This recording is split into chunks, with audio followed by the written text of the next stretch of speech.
Well, this 8340 isn't missing a beat anyway. It's at this now nearly with a week because we've done some agitating last weekend and no bother to it. It's flying away every day. It's spreading here with the Jaskin, and we also have the CBX is spreading here as well with the high spec. So we finished that job we were on there yesterday. I didn't film any of it, but I'll do a bit of filming today. I'm just going spreading today myself because I don't have anyone to drive this yoke, so I'll be able to walk away. I'm not under huge pressure at it or anything. Yeah, we're going to have tanking with the Jaskin. I have the hose up, probably a dribble bar this job. There's one of the early Martin dribble bars. You would have seen us fitting one of them in another video there. I'll shove that in one day. So off we go. Well, you're all mad to see a bit of slurry spreading, and this is it. It's about as exciting as it gets. So I'll explain a bit of what's going on around us. Out there are the Sleeve Mesh Mountains, stretching all the way back there. They stretch pretty much from Tralee back towards Dingle. That one back, that's Mount Brendan back there, this point you're looking at here. That's, is that the second or third tallest mountain in the country? I'm not too sure.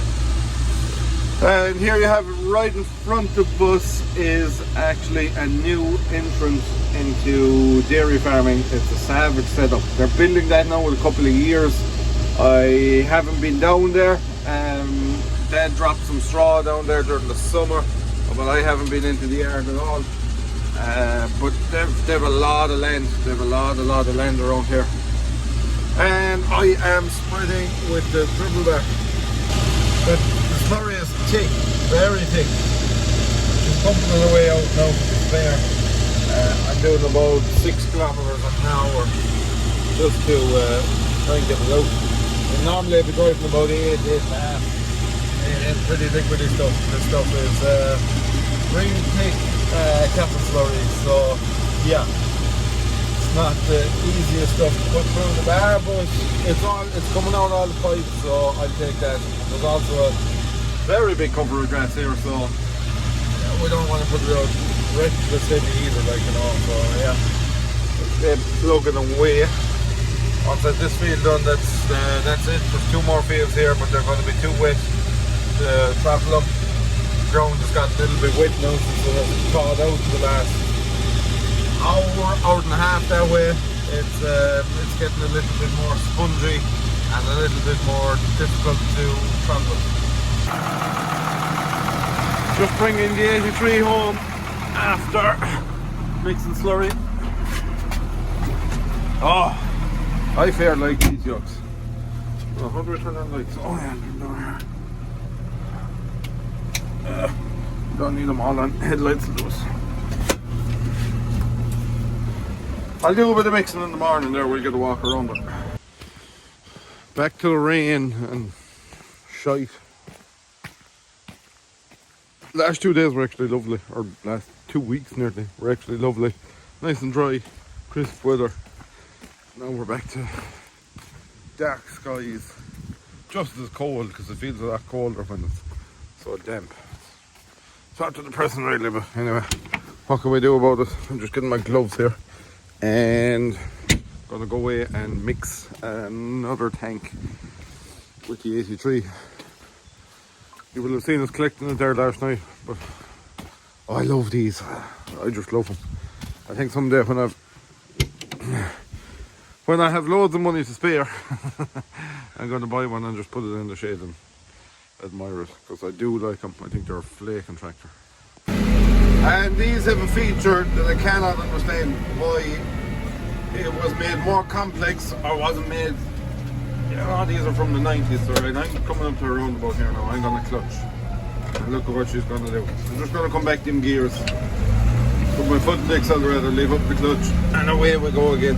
You could do with an auto shift up, which the TM series did have, but it's from the 90s. But Like, they overcomplicated that now. That's fine and simple and straightforward. And there's auto ups now and auto downs and speed matching and all this kind of stuff. Like, that's all you wanted to do.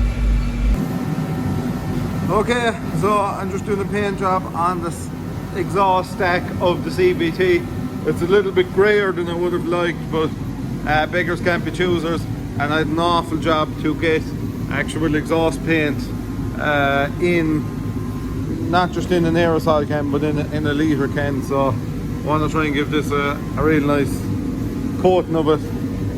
Not too heavy, but enough that it won't be coming off it. And then I can mask it and paint the other area the C&H colour. So I get that done there now.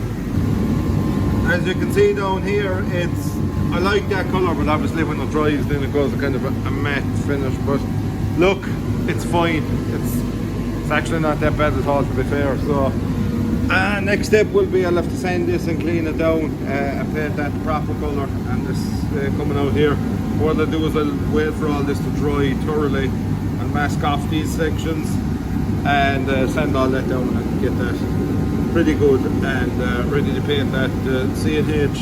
Is it dark grey or something they call it, like that?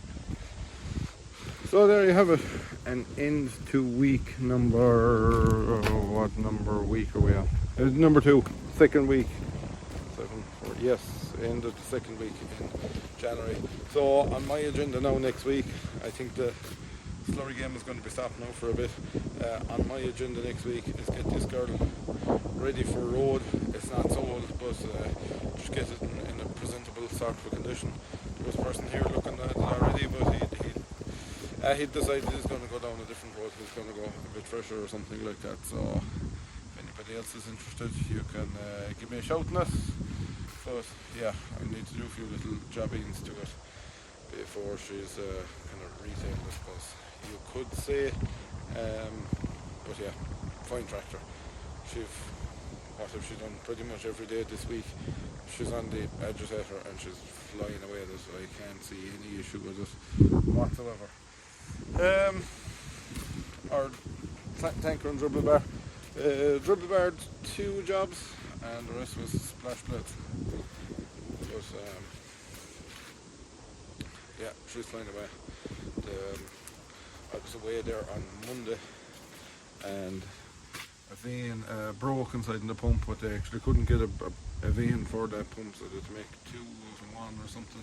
I'm not quite sure, but such is the size of the pump, it was difficult to get veins. I think it was like a 2-week wait to get veins for that pump, but she's working anyway the way she is, so that'll keep us going. I have an idea to change that system altogether because I never used the pot. Like it's too heavy, it's too difficult to be lifting around. So what I want to do is basically what's up there, what's down here, I want to mimic it up there, and off of that I want to put my suction hose, so the suction hose will be down along here in your drawbar, and then you can push out your lazy arm, which in turn will push out your hose, and you can just drop the hose down into the tank. And I think that should work. I'll have to do a little bit more research into it, but whenever we get a chance or time, whenever that'll be, I'm going to change that over to that system. And those of you who have asked, yes, the little 135 is sold. I don't think I'll do it this evening. It's such a crappy evening, and the exhaust there now, I'll have to be moving the exhaust around, and the exhaust will get scratched now with the paint on it and blah blah blah. So the 135 is sold, but I need to put a hitch in it. So I'll tackle into that next week, and not next week, but the week after we'll probably have another tractor or a couple of tractors coming, and more bits and pieces of parts and stuff like that. So yeah, stay tuned, and thank you very much for watching. I'll see you all in the next video.